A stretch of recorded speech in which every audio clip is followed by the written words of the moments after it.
MMA Roadshow, episode number 155 and a half. My name is John Morgan. Cole Coffey is, I don't know, he's probably hanging out with his girl right now. He didn't get to make the trip over to London, England, unfortunately.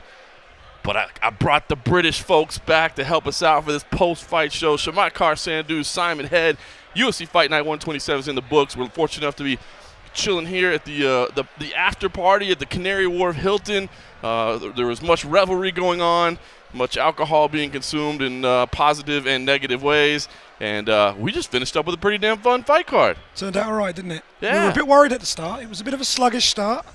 And I joked to you early on that I had to do the report for the BBC, and obviously being the BBC, first letter of BBC stands for British. Oh, so, that BBC. Yes, you've heard of them. And we had to focus on the British fighters, and it was getting to the point where we thought this could be a very blank sheet of paper going back to the office. But no, it all kicked off, and all of a sudden, pow, pow, pow, back-to-back finishes.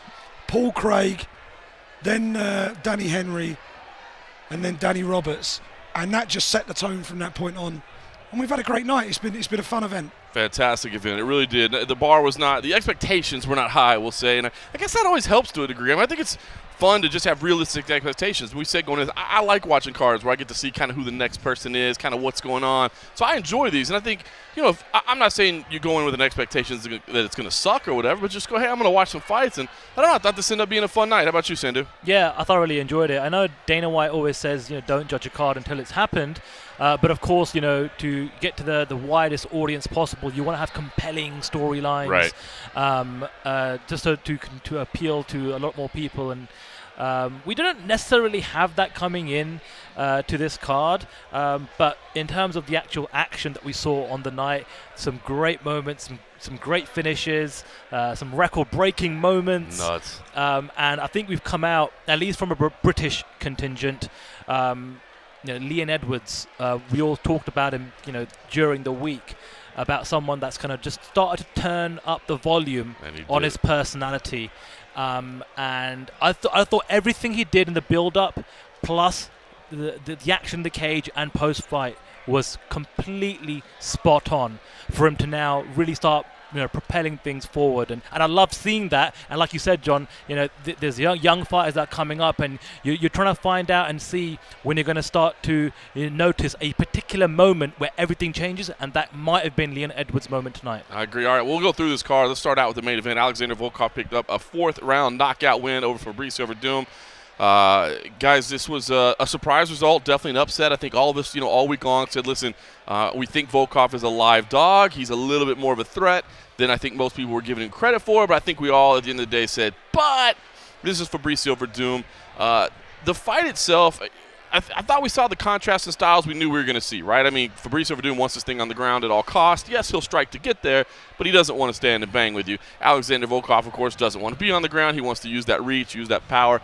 And it did make for a bit tedious fight at sometimes. The crowd was starting to get a little restless. Of course, at that point, the bar's been set so high from all the entertainment they had earlier. They were starting to boo and get a little restless. But I didn't hate the fight, to be honest with you. I just thought it was kind of, that was the way their styles matched up and the way it was going to play out. And in the end, Alexander Volkov gets the fourth-round knockout. I guess for both you guys, give me your thoughts on the fight, but also give me your thoughts on what it means, because Volkov says he wants a title shot. I don't know if that's coming next, but Verdum now is in an interesting spot, because I don't feel like he looked fantastic tonight, and I don't know if that's a case of simply he's been very active and maybe this wasn't the right idea. He kind of did the UFC a favor jumping in here, or was this the night Fabricio Verdum got old?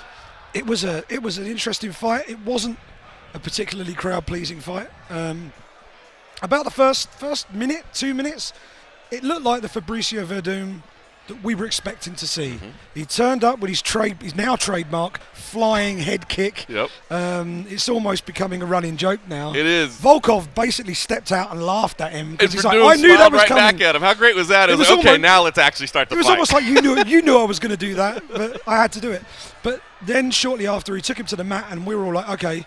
I said to Nick Pete, who was sat next to me, Verdum's fighting like a guy with an 11:30 dinner reservation. But Volkov tied him up. Did a very good job, and that was basically the whole fight. Volkov tied up all of Verdum's good work, right? Stifled him, frustrated him, And normally Verdum, he's very confident with his striking these days under Rafael Cordero. Didn't really see too much of that. And I think it was part of a game plan from Volkov. Drag him into the later rounds, wait for him to slow, and then start to load up on the shots, because he had the striking range. And whenever he did throw his hands, he had a reasonable amount of success. He did. And it was quite frustrating early on to see Volkov not throwing as much as he really should have been doing. But he knew he had a 5-round fight, and I think he was working to a game plan. Right. By the time he got to the fourth, it was early in the fourth, he came out and decided, right, now's the time. Right. Verdum was busted up badly. Had a really the right eye was horrible. eye was really bad, almost completely closed, and he saw his chance. And for the first time in the fight, he didn't just throw his hands; he loaded up with his punches. He caught Verdum, down he went, and it was a clean KO. That shot on Verdum that was on the mat knocked him out, went straight across his chin, finished him, and from a game plan point of view, I think he nailed it. I think calling for a title shot, I think, was the right thing to do. Sure. Keep yourself in discussion. Look at the guys Verdum has beaten. Right. And look at where Verdum was ranked. If Verdum had won this fight, he'd be looking, I think a lot of people would have said he probably is next in line. Right. Volkov knocked him out. And was able to stifle Verdum's best weapon. So the problem with Volkov, his English isn't great. He's trying really hard with it. Yes, he is. He's a very likeable personality to talk to. He seems very earnest and all the rest of it, but he's not a big personality. Right. So the whole Drago thing, I think the UFC really have to sell. I don't know if anybody got this on the broadcast or whether you guys got it in the back, Sandhu. They played the montage music from the Rocky theme. Did they? And they spliced scenes from Rocky 4 with scenes of Volkov doing his training, as if it was that training montage. Totally missed that. It was brilliant. And nice in-house element. It was really nicely done. And it wouldn't surprise me if the UFC, maybe rights-wise they can't, but if they can, it would be great for them to put that out ahead of Volkov's next fight, because they need to start building him now. What did you take away from this, Sandhu? Just to kind of that Drago element. Sylvester Stallone right now is directing Creed 2, and if I'm not mistaken, isn't he a minority shareholder in the business right now with some other celebrities? So perhaps maybe we make that work. Maybe Stallone could be like, "Hey, here's some footage from Rocky 4. Go nuts, UFC." Yeah. But yeah, look, I don't know why I personally didn't think about this too much coming into this fight, and I don't even think we discussed it too much on the show the other day. But Fabrizio Verdum today looked like a 40-year-old heavyweight. It finally happened. And I think we've spoken about this in the past. Sometimes you put in a performance where you look old and you look a little bit past your sell-by date. And tonight may have been that night. He has been active for the UFC over the course of the last year.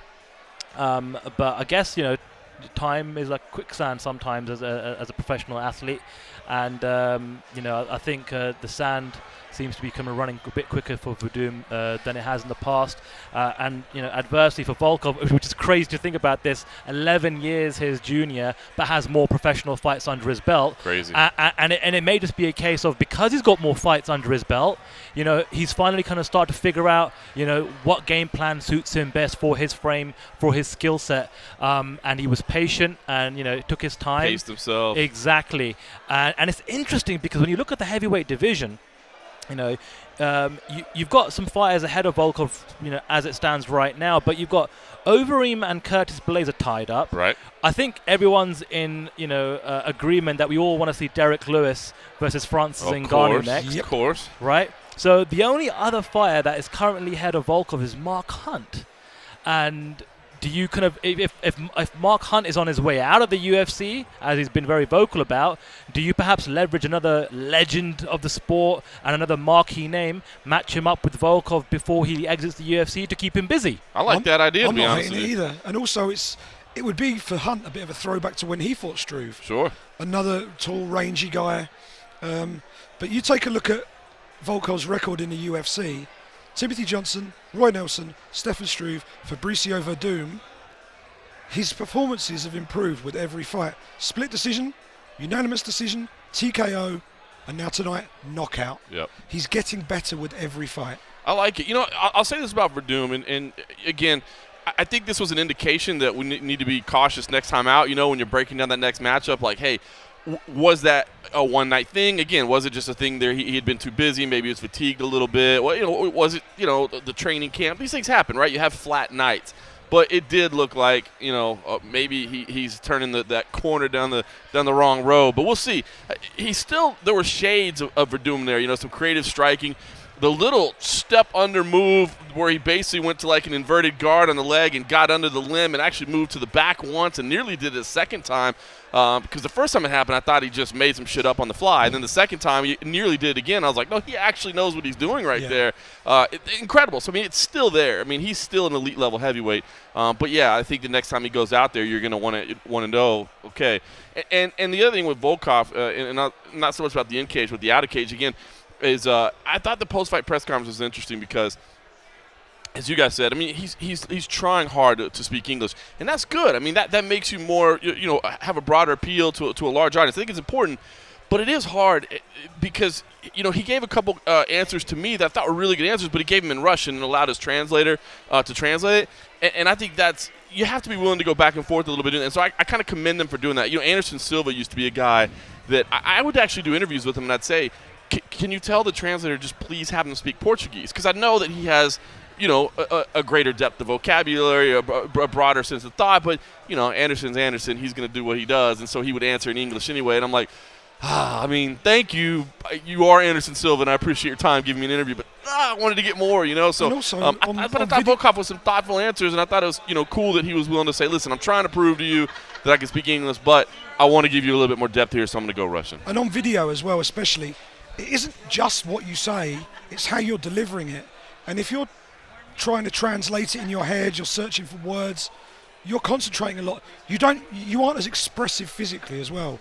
Whereas if he's speaking in his native tongue, he can be more expressive. He can actually speak his mind completely. Right. And even if you're putting subtitles on the screen or someone is translating afterwards, what you're seeing on the screen is a much more animated person. Yep. The personality of their attitude comes across a lot better as well. He wants a title shot. He did say if that doesn't happen, or he didn't say that. Actually, he's sticking with it, and his manager had him do it too. So we're not allowing for anything else. Somebody asked him, well, if you don't get the title shot, who would you fight? And the manager says title shot only. I thought that was fantastic. But you heard where he wanted to do it. He wants to fight in September in Russia. That date has not been made official. Of course, those reports are out there. Everything we heard this week is that it's so close to being done. It's a near certainty at this point.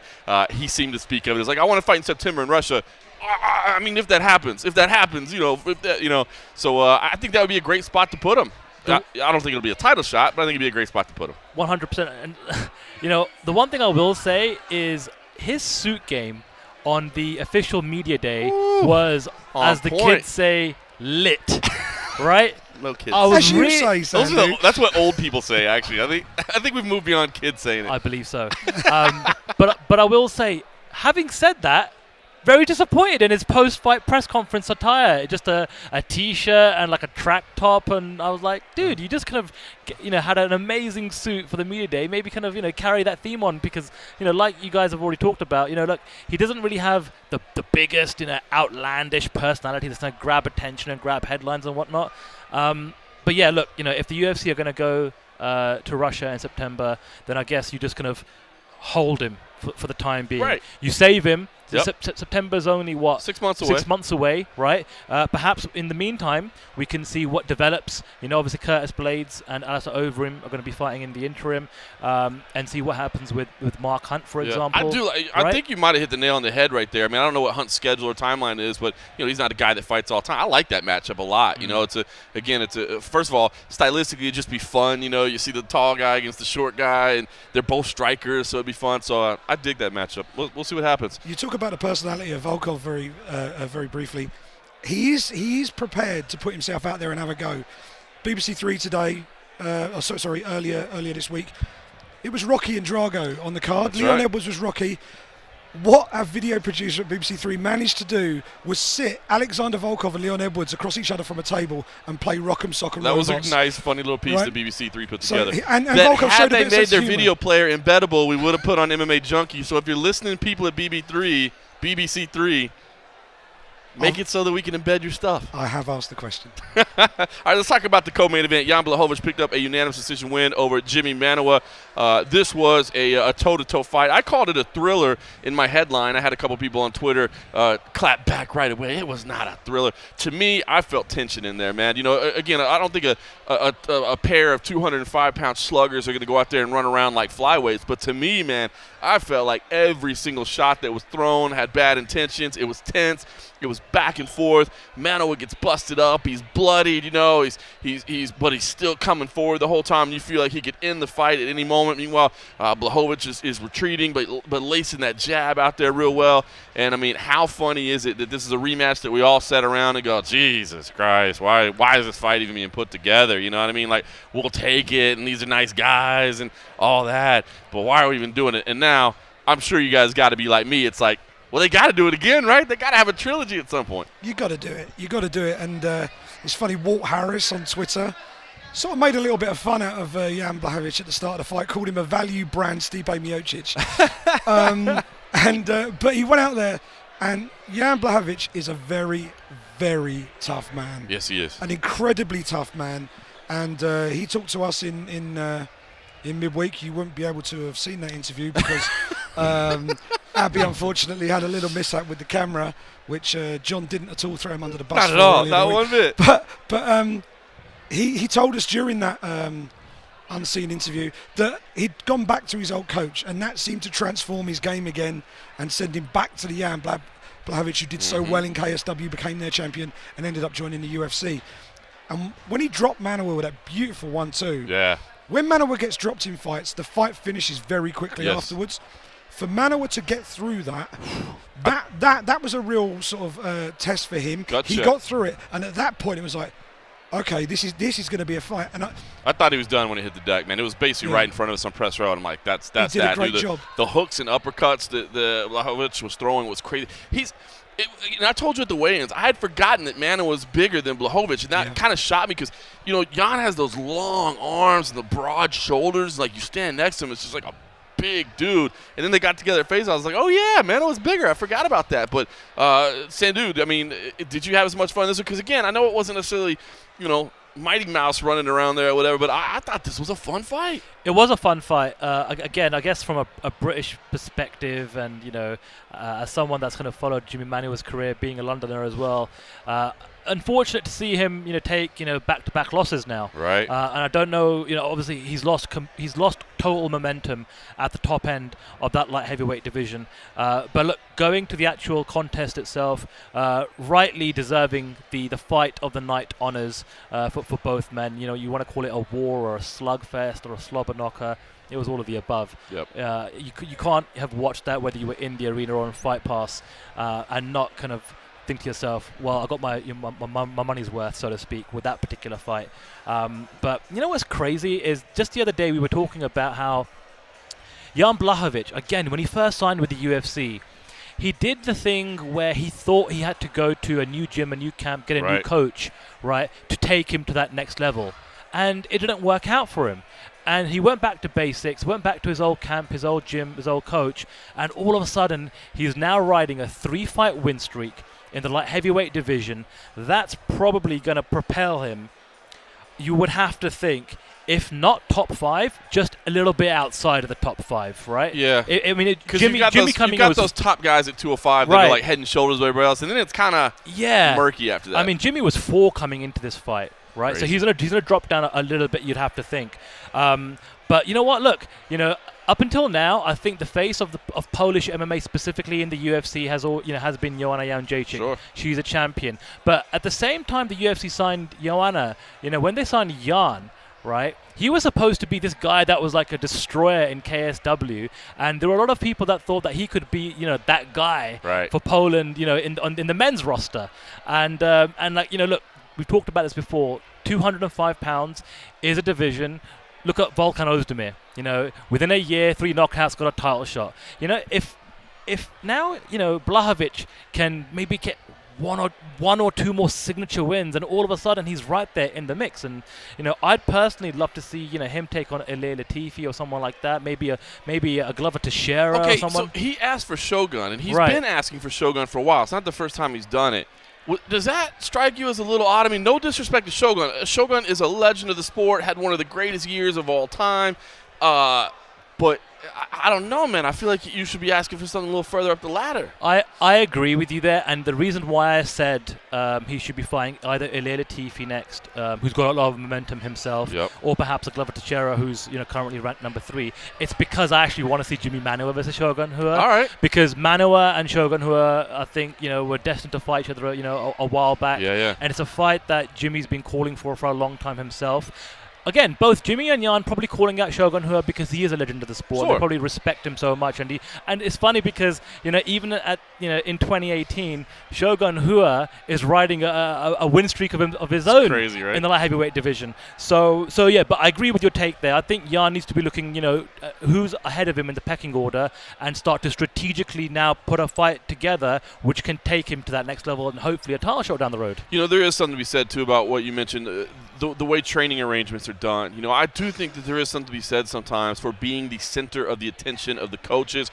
Now, of course, you lose that aspect of, having the multiple training bodies and multiple training partners and all that. And there's something to be said for that too, especially I think very early in your career when you need to be sparring more, you need to be getting used to how to fight. But I mean, there comes a point where you've got enough experience that, right, how to fight. There's not that you can't always be evolving your techniques, but you can do that through drilling and instruction. You know what I mean? And again, I do think sometimes there's something to be said for, and again, not taking away from the mega camps. I mean, you can't argue with the success of American Top Team, of Jackson Wayne. I'm not trying to take away for that, but for certain people, I think there's something to be said for the individualized attention. I will say a funny moment that happened after the roadshow on Thursday night. Friday, we went to the weigh-ins, and we'd been you guys mentioned, of course, the Abby Subban interview that I did with Jan Blachowicz, and he accidentally turned the recording off instead of on. So we lost that, but it was funny. We went ahead and poked fun at him on the podcast, and we poked fun at him on a little video series we did this week on the ground. We were kind of playing around, trying something new. But the funny thing is, Friday we get to the weigh-ins inside the arena, and a fan comes up. He's like, "Hey, John Morgan, how you doing? What's up, buddy?" I'm like, "Nah, I'm good. How are you, man?" He's like, "Hey, where's that videographer that fucked up your interview?" I'm like, "He's right there." The guy went up and was like, Abby, we wanted to see that, man. So it was pretty good stuff, man. That was a funny moment. All right, let's talk about the third fight on the card. Tom Duquesnoy picking up the unanimous decision win over Terrion Ware. A lot to say here, okay? Because Terrion Ware, I think we said it all week long, is a lot better than I think. If you just take a cursory look at his record, he was 0-2 in the UFC. Pay attention to who he's fought and pay attention to how he's fought them, all right? He is a tough guy. He's now 0-3 in the UFC, but I hope they give him another shot, man. He's fought tough guys and stuck in there. So I thought another good performance by Terrion Ware. Some people thought a performance good enough to win him the fight. I was actually doing recaps tonight, so I wasn't doing our play-by-play. We had a little different setup, even though it's cage side. So I wasn't necessarily actively scoring every round. I was kind of just recapping what was going on. So normally I'm much more tuned into what I had my personal score at. So I'd be interested to hear what you guys thought about this, because Terrion was incredibly shocked. As he walked by press row, he was just wow. Like he felt like he had been robbed.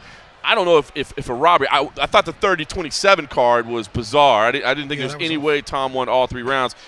So I guess first, just give me your take on what if you thought Tom did enough to win the fight, and then also what do you guys feel about Tom Duquesnoy and where he goes moving forward? And is he that uber prospect that everybody had him to be? Because there's some things about him I love, man. Oh my! I mean, dude, crisp striking, his movement, his striking, it's incredible. But it did look like I thought he was starting to fade a little bit in the end. I thought his cardio is a little bit of an issue.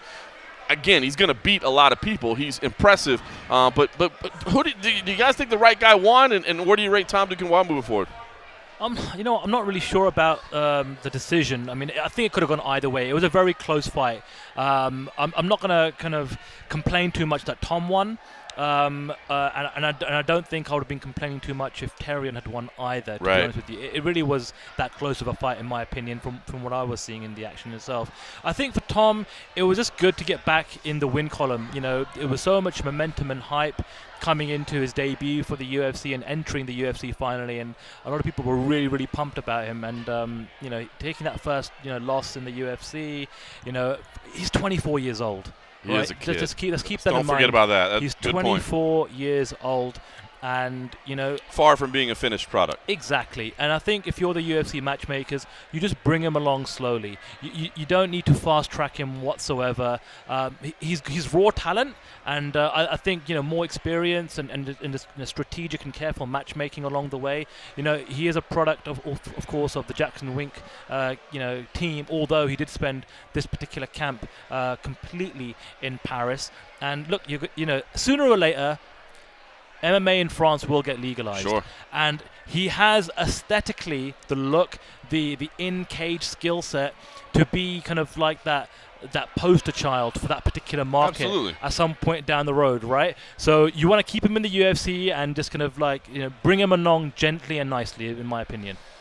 Yeah, completely agree with that. In terms of the fight and the scoring fights is always tricky, especially when you're cage side and you're doing other bits and pieces. I kept a close eye on the fight. I actually scored it for Terrion Ware. Right. I thought the first round was clearly Tom Duquesnoy's round. He was very crisp. He came out very fast. Lots of flashy combinations, particularly the way he was finishing those combinations with a chopping low leg kick. Oh, And he did that throughout nasty. most of the fight. It was really good. But what you found was, in the all the way through, if you were looking at a graph of their performance and their output over the course of the fight, Duquesnoy was at the top of the graph at the start and tailed off as the fight went on. Ware was pretty much a flat line all the way through, fought very consistently, and I thought as we got into the second round, I thought Terrion Ware drew level in the second round. It was a close round, but I thought Ware did just enough. And in the third round, and I mentioned it on Twitter before the third round started, Cody Stamen overtook Tom Duquesnoy going down the stretch in Duquesnoy's last fight. And I think Ware just about did that again tonight. Certainly wasn't one of those fights where you turn around going robbery.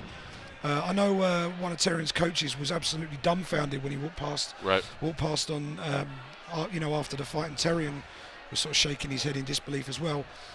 It wasn't one where it was an absolute robbery. The 30-27 was a bit weird. Yeah, I thought that was But I certainly think, as you said, I mean, he's had 3 tough fights. He's had Sean O'Malley, was his first fight. Cody Stamen, and now Tom Duquesnoy. 3 hot prospects in the UFC bantamweight division, and he's taken each of them the distance. Yep. Right, so that says something. You got to give him another shot. There. So hopefully they'll give him another shot, and maybe one with someone with a similar experience level, but perhaps hasn't had, or perhaps hasn't got such a high ceiling.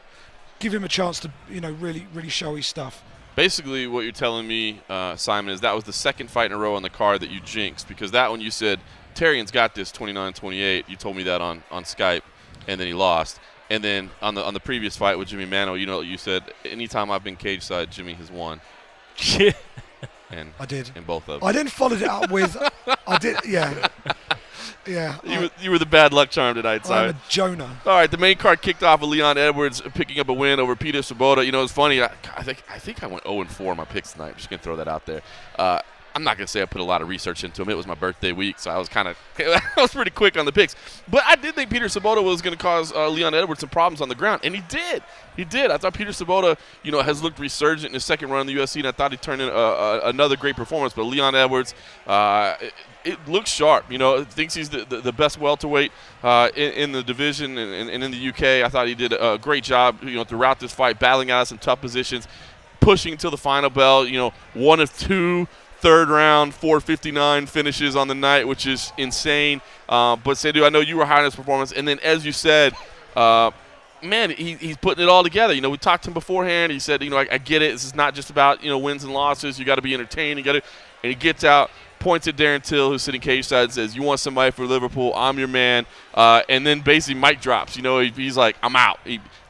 He messed up because he went to the right gate. On the right, you always got to go to the left. It's that way. So he went to the wrong gate. So he had to it was like almost the perfect mic drop moment, except they had to walk him back the other direction. But overall, I mean, I took advantage of his opportunity. What was crazy about this is this was a situation where we have a saying in London, John, and I think you're familiar with this saying, is you wait for a bus for ages, and then all of a sudden 2 come along at once. Right.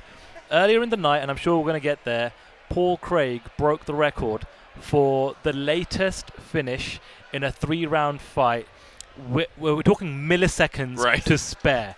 So you think that is an amazing moment for Paul Craig, something to shout about, and then all of a sudden, on the exact same card, the exact same thing happens again. How insane is that? A little less dramatic than Craig's, and we'll talk about that momentarily, but still impressive nonetheless. I think I tweeted at the moment, I was like, did we get another 459er? Because he was like literally coming in as it ended. Yeah, crazy moment. But you know what? We were talking about it earlier on in the week as well. And Sabata's a tough dude, right? And I thought it was good matchmaking at the time because even though Leon was kind of shouting about getting someone ranked further ahead of him, I thought, again, where he is, his age and his maturity, fighting someone like Peter, who's been a stalwart for the European circuit and who was also coming off a fantastic win over Ben Saunders last year in Stockholm, was actually pretty good matchmaking. Now, the smart thing Leon did tonight was this. There is one fighter who has stolen all the headlines all week long here in London, and his name is Darren Till. Now, I don't fancy Leon's chances of getting that fight in Liverpool with Darren Till, but God bless him, what he's done is he's now done two things. Number one, tonight, he leveraged the popularity and the headlines that Darren Till has been generating this week and kind of got a bit of a rub from that. But what he's also done is he's made his intentions absolutely clear. He wants to fight the best of the best, and those are fighters in the top 10. It is such an exciting time in the UFC welterweight division, and it's great to have a British contingent like Darren Till and Leon Edwards both in there. And as his younger brother Fabian walks down the stairs behind us, I think you're dead on. I think what it also does is it gives the UFC a backup plan if no one in the top 5 wants to fight Darren Till in Liverpool. Because putting Darren Till on in Liverpool, from a marketing perspective, fair point, is an absolutely, it's a winner. It's a home run. But it also causes the UFC a major matchmaking headache because from what we make out so far, people aren't queuing up to fight Darren Till anyway. Especially in Liverpool. Right now, they've put him in his backyard. That now makes it even more of a test, even more of a challenge. So now the UFC have got a job on to find somebody prepared to do it. I could think of one guy who is ballsy enough, prepared to piss people off enough, who might do it, and that's Mr. Colby Covington. He might be up for it, and the atmosphere in Liverpool would be off the chain if that happened. But I think Leon did the right thing there. He also gave the UFC a backup plan with regard to himself by saying if that fight doesn't happen, I want on UFC 226 International Fight Week. He's been telling us that previously. I think he told us that in midweek. He told me that a couple of weeks ago. But clearly that's his placeholder idea. That's his backup plan. If he can get main event against Darren Till, because Darren Till is a guy who sprung on the scene and has leapfrogged him basically on the back of one result. Right. Beating Donald Cowboy Cerrone. Meanwhile, Leon Edwards has very quietly and very steadily and effectively racked up a series of victories in the octagon and isn't getting the shine. Leon knows he has to speak up. He spoke up this week when we spoke to him. We thought this is good, and he said he was going to call his shot in the octagon. He got the win. He called his shot. You can't really ask for much more, and he's just over there. Right, he handled himself right. Yeah, I don't know if he'll get that to a matchup, but as you said, I don't think a lot of people are just running to get it either. So to say that, hey, I'm willing to do that, if nothing else, it's like, hey, regardless of what happens in that fight, you're like, hey, I was willing to step in. Sorry that this chump got himself handled. I was going to take it, so he did the right thing. Charles Byrd wrapped up the prelims by picking up a first-round submission win over John Phillips. I know the crowd didn't love this one. Charles Byrd, ducked in and took the fight to the ground right away, but mixed martial arts. Mixed martial arts, right, dude? I'm not just pulling because it's a Dallas guy and Charles Byrd, my hometown. But if you know that a guy is the white Mike Tyson, he's now the Welsh wrecking machine. Yeah, he's changed. Hell with that. He's the white Mike Tyson. Why would you want to stand toe to toe with a knockout artist like that? I can't fault Charles Byrd in the least. I know the crowd didn't like it. It wasn't the type of fight they wanted to see. But what a great story from Charles Byrd, who had to go through Dana White's Contender Series twice, and then got into the UFC, made his debut, and picked up a win. Overall, not a lot to say here. Pretty dominating result, but I thought it was a smart fight. Yeah, unfortunately for John Phillips, it wasn't the fairy tale ending with regards to how the last 12 months have gone for him, Right. and getting signed by the UFC, and then going through what he's gone through, visa issues, injuries, and all that kind of stuff, and to finally, make his UFC debut, and he was in good form all week long. You could tell he's been really looking forward to it because he really enjoyed kind of giving every interview he could to all the various media outlets, and it wasn't to be his night tonight, but you know what? I think John Phillips is someone, again, careful matchmaking. Bring him along nicely. He's at the SBG camp, and I'm sure John Kavanagh and the gang there will make all the various tweaks. And I'm sure he'll be, I suppose, a reoccurring theme, especially on the European circuit for the next year or two. He's an exciting guy. I think if they match him against a fellow striker, you'll get the best out of him. He's going to come away feeling really disappointed because just pulled up the fight stats. He threw one strike. In fact, he threw two, landed with one, and that was his entire fight. He got taken down very quickly. Charles Berg did exactly what a mixed martial artist should do when faced with a knockout artist. Take them off their feet. Yep. Perfect game plan, perfect execution, got his win, and you've got to respect a guy who tried to impress once, got a win, but didn't get the call, came back, upgraded that win with another one, and then got the call up. But John Phillips will be back. He'll fight again. And, there's no reason why. If he goes in there and stands with somebody, there's a fair chance he'll get himself a knockout win in the octagon. Bird now 3-0 under the Zuffa banner. I mean, I know that those contender series don't count as UFC wins, but I mean they matter. You know what I mean? They're seen. The content is there. It's a good thing. So, all right, Danny Roberts picked up a brutal knockout win over Oliver Enkamp. I actually got a few messages on Twitter that I had an oh shit face reaction because, dude, the way Enkamp fell, like his body just folded in half. It was crazy. That shot was vicious, and I told you guys going in, like I like Enkamp. I had just seen the one fight. I hadn't watched a lot of him on the regional stage, but he's kind of got that karate style. And he's a young, creative, fun guy to watch. But Danny Roberts just starched him tonight. Yeah, and we spoke to Danny Roberts in a week. Danny has been involved in barn burners recently. Me and Sandhu had a chat the other day when we were cage side in Manchester at UFC 204 when he fought against Mike Perry, and that for me was one of the most brutal fights I've seen in person. I don't think anything's going to beat Robbie Lawler versus Rory McDonald. But that was up there. That was right up there. That was absolute slobber knocker of a fight.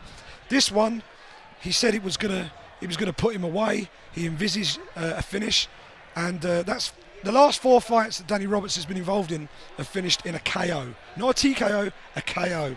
So when you watch Danny Roberts fight, expect fireworks. He's 2-2 when it comes to those 4 fights. But he's coming in to fight one way or the other. But that shot was perfect. He was sort of range finding. He was looking at Enkamp, and he timed him perfectly because Enkamp just leant off the centre line, and he perfectly placed that. It was a left hand, caught him absolutely perfectly, rotated him 180 degrees, and away he went down. But I'll tell you one thing I did notice: Enkamp's a young lad, incredibly fit. He actually recovered remarkably well as the fight was being stopped. I'm not saying the fight should have carried on. Of course. That was a KO. Yeah. Right? He was out. But by the time the ref had finished the fight, he was then going after Danny Roberts' leg to try and bring him down. And I thought to myself, if the ref hadn't dived straight in, that fight may have carried on. But absolutely, it was the right call. I think it was Leon Roberts, the referee, dived in, stopped the fight. And a huge win for Danny Roberts. He's a guy that needs to be on the Liverpool card. I completely echo everything that Simon just said. Just from a personal point of view, I'm just really happy for Danny Roberts. He's one of those fighters that I was fortunate enough to cover while he was in Cage Warriors, and it's crazy that just out of pure luck, I've actually been at 3 out of his 4 last fights. It was crazy to see him get brutalized by Mike Perry in Manchester.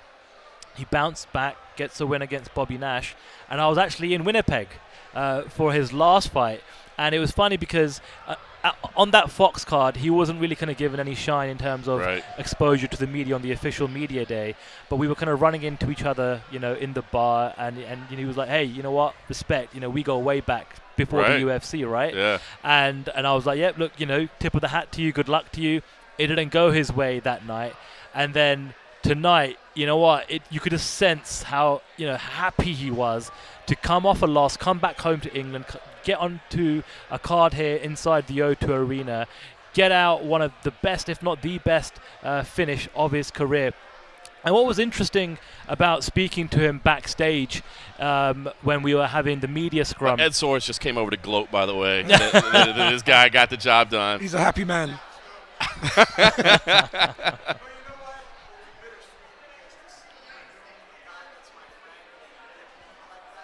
It's hard. Yep. Class response there. If you guys couldn't hear, I know he's a little bit off mic, but Ed Soares said it was a bittersweet moment for him. Alexander Volkov, I didn't even know Ed Soares does manage Alexander Volkov. Found that out this week, actually. And he said, listen, my guy is going to get it done. And we're like, yeah, just don't look at our staff picks because nobody picked him. But he got the job done. But Ed said, listen, it was kind of bittersweet, too, because I like Fabricio a lot, and it's hard to see a guy that you like and it's a friend of yours. Ooh, bottles that did breaking. Not sound good. It's getting late here at the Hilton Canary Wharf. Just wanted to finish off what I was saying about Danny Roberts. Black athletes around the world over the last few weeks have really embraced the Black Panther movie, and they've started to, in a winning situation, do the Wakanda Forever celebration. And I kind of asked him about that in the post-fight media scrum, and I guess it's just amazing to see how a piece of entertainment from Hollywood adapting a comic book story is kind of empowering black athletes, and it's just a sense of pride that they can do something like that. And now we have Bruce Buffer with us, who was wearing that amazing blue suit. The jacket was great. Throw it on. Jump in there, Bruce. The legend that is Bruce Buffer. Yeah, sit down now. We're throwing you in. You don't just come say hi. But I got room service showing up in 10 minutes, so I got to be upstairs. No, just give us any thoughts you had on the night, Bruce. I mean, I can't hear. Well, it doesn't have feedback, unfortunately. But if you move one ear, there you go. Then you can hear. Okay. Give me your thoughts on the night. The energy was high in there. It was fun. You know, what's amazing is that in the UK, where let's say even Ireland, Scotland, this whole region up here, they're such fight fans. Right. And you could have, with all respect to all announcers, including myself, you could have a gelatinous amoeba in the middle of the thing going like this, and they're going to be going nuts. So it's a challenge for me when I come here because I got to take them to another level. Right. And I don't know if I can compare to that gelatinous whatever because their enthusiasm is incredible. They love fighting and they love UFC. You know, it's funny because this was kind of one of those cards that didn't have a ton of energy or attention to it going in, a fight pass show, the kind that sometimes you don't make it to, but you came over here and we thought the fighters delivered. We thought the atmosphere, this ended up being a hell of a night. We talked about this before.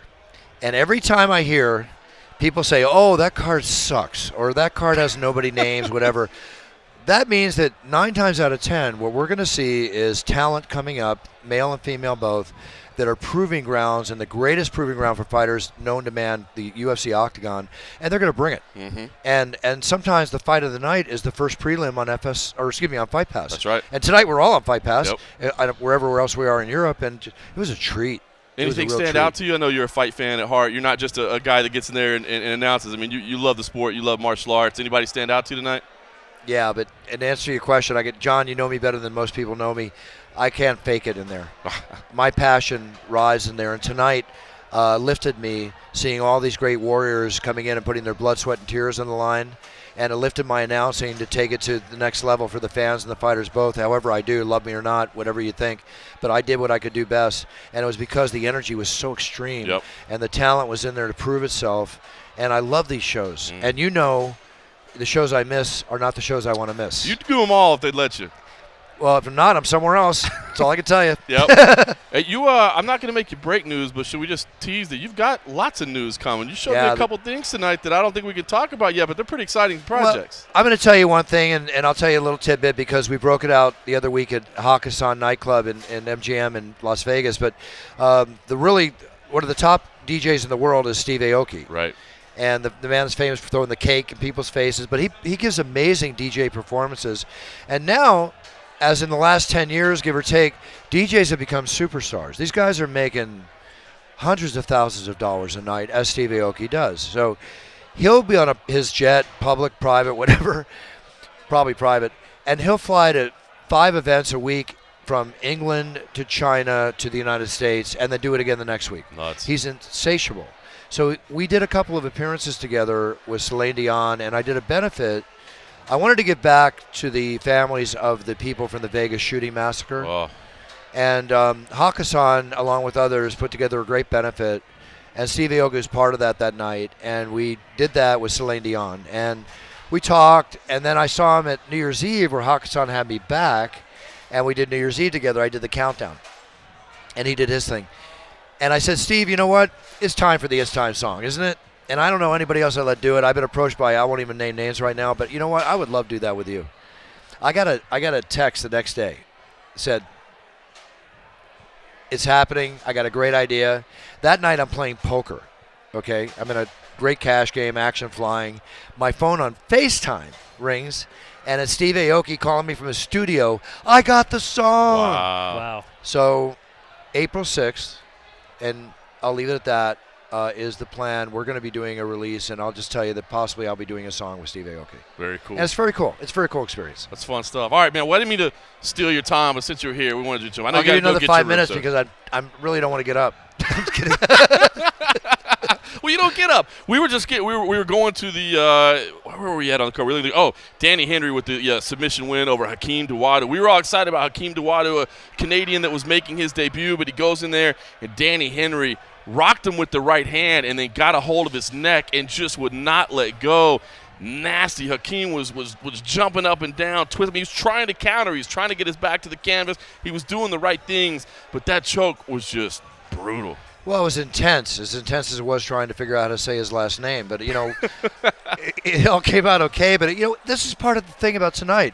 These are people I have not seen fight. Right. Hakeem was making his UFC debut. How many debuts did I announce tonight? 3, 4? Quite a few. Yeah, quite a few. And they came. Right. They did it. And the one that you'll get to him, the one they called the White Mike Tyson. We talked, John Phillips came in and.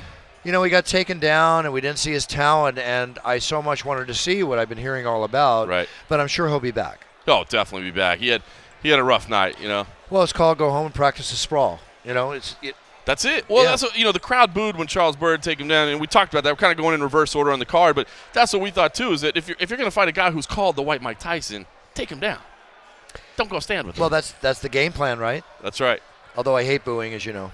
How do you make sure that you're getting the pronunciations right? Do you talk to the guys ahead of time, or No, what I do don't you talk. I mean, if only actually very rarely have I had to talk to one of the fighters because the UFC is such a well-oiled machine that they have them voice into a voice chip the way they would announce. Now, the problem with that is that the way they pronunciate their names in Brazil does not enunciate it the way I'm supposed to announce to the world at times. So Right. we have to.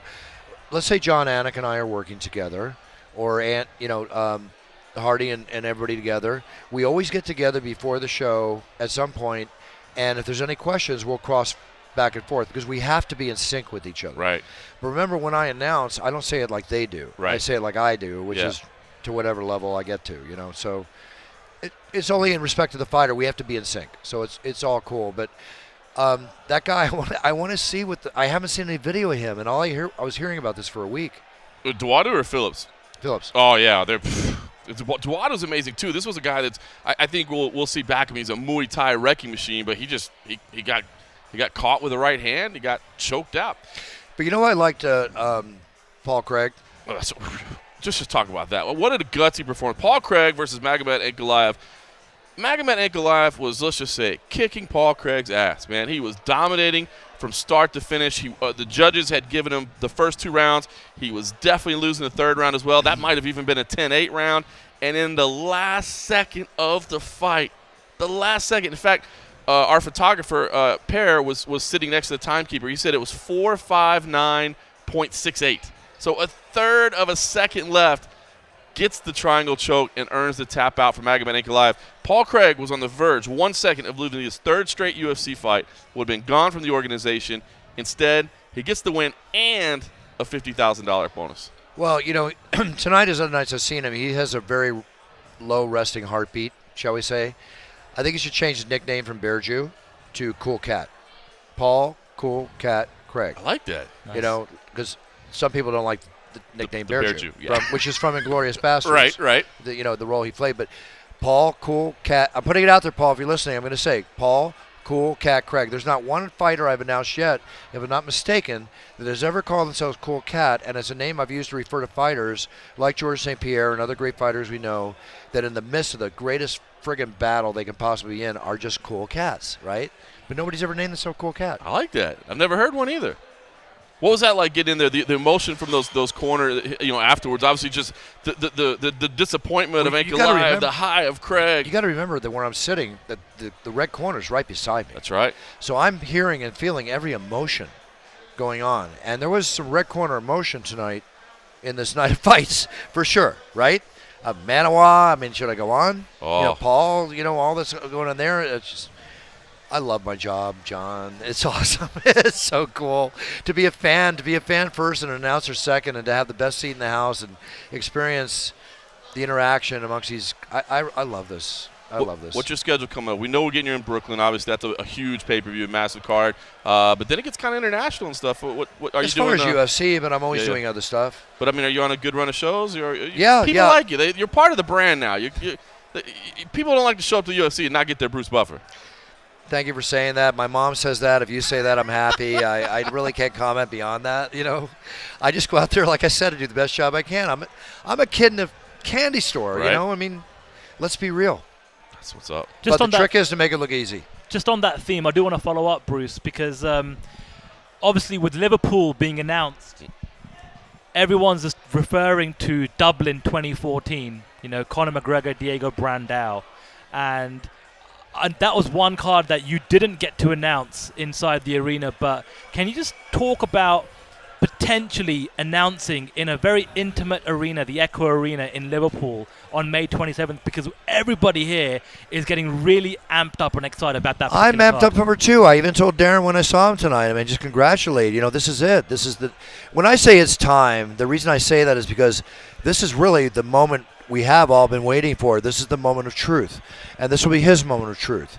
And Liverpool has so much history, from me being a 60-year-old fart to watching the Beatles when I was on Ed Sullivan when I was a kid, to going to Liverpool, and I'll be a bit of a tourist and I want to see some of that, and I look at this as an historical event in respect to where it's being held, and I look at it as an event that's another great event because every time I get to come to the UK or Ireland or Scotland, it's you guys love fights. I mean, there's certain fans. Every fan has their own flavor, but this country has a flavor.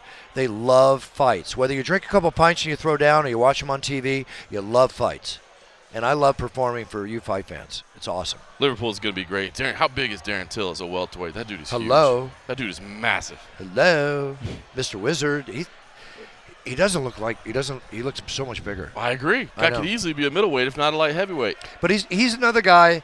Here's what I'm enjoying this rash of fighters coming along, like Darren, like one of my favorite fighters who I believe is so bright future is Brian Ortega. Oh. I think as a man, I know him. He's a friend. I wear his black belt surfing gear because I'm proud to say that I'm a black belt more than once over, and I'm a surfer since I was 15, true to the heart. And that brand, I love that brand. But you know what? His passion and his theorism behind the brand is what I love. Mm-hmm. And he's another cool cat. Yep. He doesn't curse. He doesn't have to curse to make himself known. He's the opposing side of what we're seeing a lot these days that is going to become just as popular, but in more of a status it's going to be because it's proper. Yep. I'm super high on Ortega. Not Maybe just his I'm fighting old-fashioned, skills. John. No, Sorry. I love it. It's not just his fighting skills; it's his personality too. And he's skilled. Yep. He's excited. Darren Till, by the way, was getting the star treatment in there. Now you talk about the history of Liverpool. He was getting treated like a couple other Liverpool boys. Man, people were going crazy in there for the arena. As he should be. I mean, look at the fine fighters coming out of like Ireland, and I mean, there's a rash of it right now. It's kind of like what we've seen from Brazil, as we're seeing a little bit. The country's on a roll. Mm-hmm. It's pretty cool. Did you get a chance to see when Michael Bisping made his way to the cage side Yeah, as well? yeah, Oh my gosh, man, that was cool to see the respect. I spent a a good amount of time with Michael this trip. I got to be honest with you, he's one of the funniest, fun guys to spend time with. He's hilarious. I agree. I know that people hate him. I know that people hate Michael Bisping, but that guy. Perception is reality, Mr. Morgan. That's it. He's. Some people hate me. Go figure. I don't understand it. Get out of here. Get out of here. All right, Cajun Johnson defeated Stevie Ray, split decision. tough fight. Cajun Johnson was moving around. A little too much. That's what I thought. A little too much. I thought Stevie Ray won the fight. No offense to him, but a little too much. You got to plant and you got to throw. I agree. I mean, I appreciate the mobility, and some of it was slick to watch. I mean, there were some moments where he was, the footwork was solid. He was getting himself out of difficult positions, but I never saw him engage as much as I wanted to see him engage. And, again, I always hate to use the term robbery. I think it was a close fight, and Stevie Ray maybe could have done a little bit more to win, but I was a little surprised with the decision. Yeah, but unlike other nights we've had a fair amount of recently, it was not a bad night for decisions. No, yeah. There's been some nights recently, I got to be honest, I get those cards and I'm the first one to see him beside the commission and I'm like, uh-oh, time to put on my poker face. Big time. Do you ever ask him, like, are you sure? Are you right? Oh, yeah. Yeah? I did that in New York during that first show we had in New York when that whole debacle happened. That's true. Of course, perception of reality, I got a little blame for, but I was just doing what I was told. I tried, and it's not me. I'm the messenger, John. I'm the messenger. Don't kill the messenger, guys. Everybody out there listening, love me or hate me, don't kill the messenger. All right, first fight of the night, Dmitry Sosnovsky picked up a submission win over Mark Godbeer. Mark Godbeer was getting a lot of support. Came into some song, I guess, that was it famous because people were singing it. I didn't know it, but Parkland, was that what? Park Life by Blur. Park Life? Oh, I didn't know that song. Yeah, it was a pretty big song. Still is a pretty big song, actually, here in the UK. People loved it. Didn't go his way. I like Mark Godbeer. We had a great conversation with him earlier in the week. He was looking to turn things around after a run of bad luck, but lost to Dmitry Sosnovsky, who's a scary individual. You know what's interesting about this card is Dmitry Sosnovsky, who was in the Curtain Jerker, hails from the USSR, and then you had Alexander Volkov, who won in the main event, who hails from Russia. Nice link. You know, their way of thinking, what they know. This is very tough people. Yep. So naturally tough because all they know is, to a degree, fighting. And it's like you can see that the different countries fighters come from, that inbred, I don't tap, break my arm mentality, and it's very conducive to these fighters. It's incredible. I remember I had a fighter from Dagestan or Chechnya one time that I asked him if he was concerned with the pressure of fighting in a main event. This was years ago. It was a Strikeforce event. He was like, I grew up getting shot at by guns and helicopters. He was like, this is not pressure to me. That's all they know. Yeah, well, this is a vacation. That's a fair point. This is a day at the gym.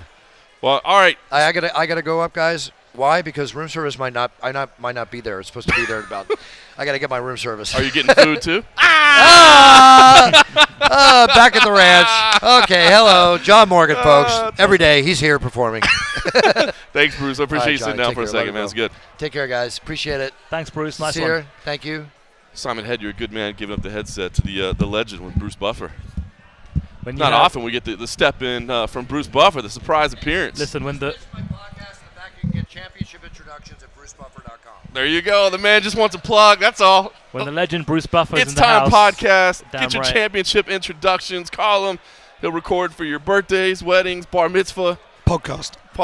whatever you need. When you have Bruce Buffer, the legend, available to jump on the headset, you step aside and you roll out the red carpet for royalty. That's good. Guys, we kind of ran through a couple fights because obviously it's not like he can give a whole lot of, as a UFC employee, he doesn't get to break down good and bad and all those things. But I was going to say, give me some thoughts on some of those prelims that we kind of run through and what you thought about it, because it was a very entertaining start to this card. That trio of back-to-back wins for the Brits was really the thing that sparked the whole event into life. Paul Craig is a remarkable character. He's not always easiest to understand if you're not from the UK. You talked about it on the last podcast actually about trying to get all of his words appropriately translated into English that other people can understand. Yep. But he's a funny guy.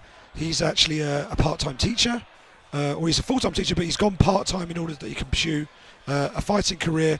And this was the last fight of his UFC contract. And as you mentioned earlier, this would have been his third straight loss, and he would have been gone. And he knew that. But in a quite remarkable post-fight interview backstage, because I was cage side with you, John, but when we got back, I wrote that interview up, and I couldn't believe what I heard. He was obviously very jovial, very euphoric because he got the win. He was quite honest that he was getting his backside handed to him for the entire fight and then won. But he turned around and said something absolutely remarkable. He said, I don't know if that's good enough to keep my job in the UFC. I don't. If I'm Dana Wow. White, quote, if Dana White was watching that, if I was Dana White, I'd say, nah, you go fight for someone else. Wow. That is incredible honesty. I hope he gets another shot. He says he'd like to fight in Liverpool. He said he didn't get hurt. He could turn around quickly, he's available if they need him. He's an interesting character. He's someone that you could tell interesting stories with. He's game for a laugh. He'll do whatever media you want to do. But yeah, that was tough. But that's crazy. That'd be a damn shame. I mean, I guess you get a $50,000 parting prize, so that's a good thing. But that'd be a damn shame to. I mean, he was losing the fight, but you can't just, let a guy go on a win like that. That was Ankalaev's first professional loss. He was 9-0 coming into this. I mean, maybe. I mean, they probably wouldn't go back to Scotland this year, right? But No. I wouldn't have thought so. But if that Dublin card happens, yeah, could potentially go there, or any other European cards. Obviously, there are other European shows. They're going to need people. Light heavyweight is not the deepest division in the world. True. And he's down to fight anybody. Sandhu, how about you? We kind of burned through a couple fights there as we were sitting in with the legend Bruce Buffer, but anyone that stand out to you? Danny Henry. It's kind of weird because coming into this card, I kept just thinking about how much Danny Austin, our good friend of the podcast, was putting over Hakeem Dawodu. Did anybody check on Danny after that? Is he okay? I haven't seen many tweets. Me and Jim Edwards did send him a few selfies in a private group message just to see how things are going. Oh, he had to be bummed. Express the shock on our faces. A fellow Calgary resident, he's been high on Dawodu for a long time. He has, and he told us about him a few months ago. And just coming into fight week, he is an absolute physical specimen of an athlete. Honestly, he is just unbelievably built. His genetics are unreal, and you look at his record, his resume, just like knockout to knockout to knockout to knockout.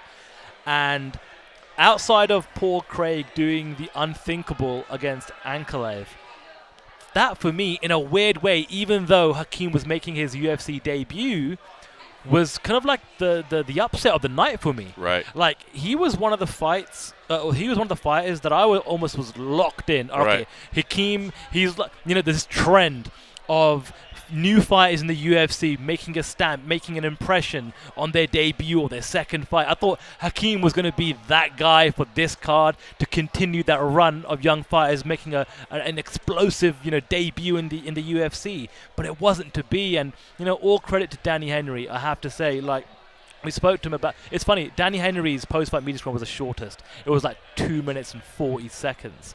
But he was really kind of like just putting aside the fact that for him, the story of his career is everyone keeps writing him off. He thought no one was giving me a chance. Hakeem was coming in with all this hype and all this build-up, and no one was really thinking about me. And once again, I've proved all the doubters wrong. So, good for him. Let me ask you guys, I'll ask you specifically, Sandhu, about Cajun Johnson. Because I haven't seen the post-fight scrum yet. Obviously, I had an extended conversation with him this week. He's been outspoken in, his desire to be a part of this, sweeping change and organization of fighters. But my understanding is he got back there and kind of, I don't want to say slammed Dana White, but definitely had something to say, and I guess kind of credited Dana's behavior for the reason that fans are disrespectful sometimes. Yeah, I mean, look, Cajun Johnson is someone that's very articulate. Mm-hmm. He speaks his mind. He has strong opinions, and it's always kind of funny when you have someone that's ballsy enough in this setup and in this scenario, when you've got 10 or 15 cameras from various media outlets all over the world pointed at you, to be as outspoken as he is, when you've got a member of the UFC PR team just standing a few meters away, just kind of like putting their oh my God, hands over their eyes, thinking, oh God, what's going on here. Look, everyone should go and check it out, because I think it's refreshing that someone would be as outspoken as he is. I'm not saying that everything that he believes and everything that he says is 100% right and 100% accurate. At the same time, I do agree with him on a few things, and it's great to see him and Leslie Smith and others, try their best with Project Spearhead to try and kind of galvanize the UFC fighters and kind of bring them together under kind of one voice, so to speak. That's going to be a mountainous task, no doubt about it. But hey, listen, he won. He's got the ability to kind of, a forum to speak and get his message across and message heard. Right. But at the same time, he's now said that he wants to take about 6 months off. So that kind of kills a bit of momentum when you're trying to build a career and a streak in the UFC. Yeah. Well, we mentioned last thing I mentioned the Liverpool card. We kind of said that, hey, we thought this was going to happen. It was formally announced. It's interesting, right? Now you've got Bellator 200 and this UFC Fight Night card 2 days apart. Intriguing in some ways because it actually might be better in some ways for UK media, because I think before you basically kind of had to choose if you wanted to cover one or the other, right? Unless you wanted to fly to Dublin and do some of the week. Now, I mean, it's closer, right? Is it a good thing? Is it easier? Is it a bad thing? Here's the dilemma that everyone is facing, and I was speaking to everybody in the media room to kind of game plan, because people need to understand, number one, that it's going to be a massive week for MMA in England. Right. The eyes of the MMA world will be completely focused on England that particular week. For the likes of folks that want to watch Bellator, they'll be having their eyes on tape delay in some territories around the world. But that's not Bellator's fault. That's the network. That's Paramount. That's Viacom that need to sort that kind of situation out. Fair. But here's the situation that the members of the media are facing that particular week. Bellator 200 takes place on Friday the 25th of May. That day is exactly 2 days before Sunday the 27th of May, the night of UFC Liverpool. That's typically the day that the UFC would run their media event, right? The ultimate media day, when the main card fighters, the headliners, the special guests are all going to be available for interviews. That's where you get your pre-fight content, right? But that's the same day as Fight Night, right, for Bellator. And it's kind of weird. Do you perhaps cover the Bellator event up until the weigh-in day and then travel to Liverpool and essentially have a bit of a Groundhog Day experience and start from media day again and go up until... And not actually watch the Bellator fights and not live. actually, watch the fights live inside the SSC Arena, get the post-fight content, the post-fight interviews, and then go to Liverpool. Now, a few outlets are fortunate enough to be able to have a big enough crew or a big enough team to split up and cover both events. At the same time, there's now going to be, I believe, maybe 4, 5, 6, maybe even 7 or 8 of us who are essentially going to cover Bellator. At least that's what the plan is right now. Cover Bellator all the way through. So I think that's a sign of respect, if you're covering the media day, you're covering the weigh-ins, and to be honest with you, I want to. I think that Bellator card for London is fantastic. Right. Some marquee names, some legends of the sport. You've got the unique factor of an Aaron Chalmers, who's a big star here for this local market. I'm super excited to see the return of Michael Venom Page. And honestly, I actually have a good time covering Bellator events. I always have, right? It's a different feel entirely. It is a different feel. And listen, okay, fine, fair enough.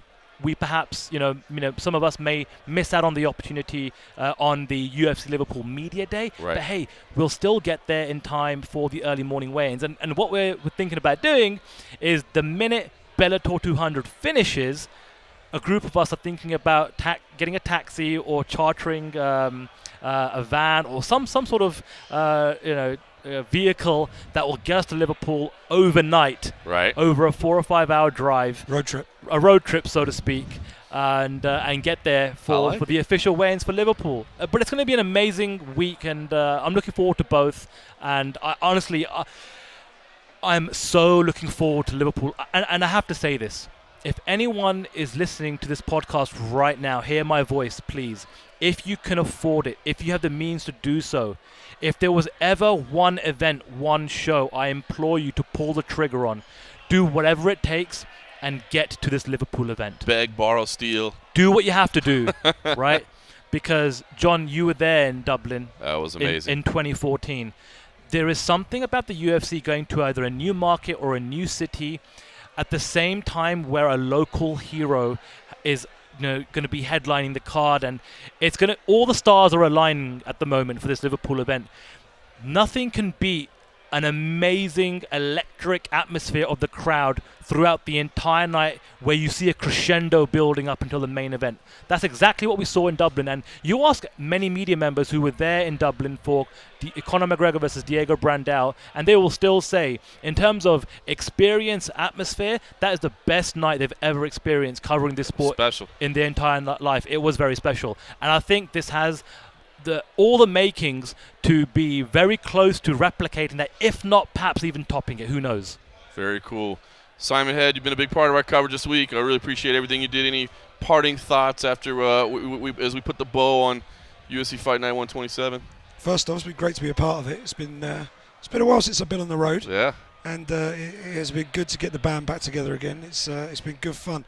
But I mean, I think the abiding lesson from this, anything we can take from this is, okay, we didn't have the A-listers. We didn't get the A-listers. We don't always get the A-listers on this side of the pond. But what we did get were good fights. And what we have shown is that UK MMA is in rude good health. We have got people coming through. We have exciting fighters that the fans in this country really do, or really should, back. Because these are talented guys who have come through the domestic system. We spoke about it on the last show. Former Cage Warriors champions, former BAMA champions, in the shape of Danny Henry, a former EFC champion. These guys have done the hard yards on the local circuit or overseas. They're in the big show. They deserve the fans' support. They got the platform today, and they delivered an exciting night of fights. Some won, some lost, but that's the fight game. But what it's all about is get behind the people who come from where you come from. We spoke about it. American athletes sometimes sort of bemoan that they don't always get that support. Right. In this part of the world, we get behind our own. And I thought the crowd did that today. And when you get to Liverpool, hold on to your hats, because it's going to be insane. That is awesome. I hope I get the good fortune of making it to that card. I don't know exactly what our plans are going to be yet, but you guys have got me stoked for Liverpool now, and hopefully we get a good matchup with Darren Till, because he's certainly on a little roll right now, and I'm anxious to see what he gets. Dave Shaw at the post-fight press conference did say that they'd be announcing Till's opponent at some point in the next week. So whether they've already kind of got a fighter signed on a contract, who knows, we'll see. But that news should be coming very, very imminently. And, of course, all signs point to that being Michael Bisping's retirement fight as well. If that happens to be the co-main, I mean, what a fantastic evening that would be. So we'll keep our fingers crossed that happens. I think that's the perfect spot for it, right down the road from Manchester, right? I mean, in fact, I was looking at, in case I do go, it looked like it might be easier for me to fly into Manchester and then go over to Liverpool based on the way the options work. So we'll see how that goes. In the meantime, it's a little after 3 a.m. here. I've got to go pack a bag and fly home. And more importantly, it looks like the bar may still be open for a little bit. So I think it's time to grab a frosty beverage or two and call it a week. So let's go do that. And to everybody else, thanks for listening.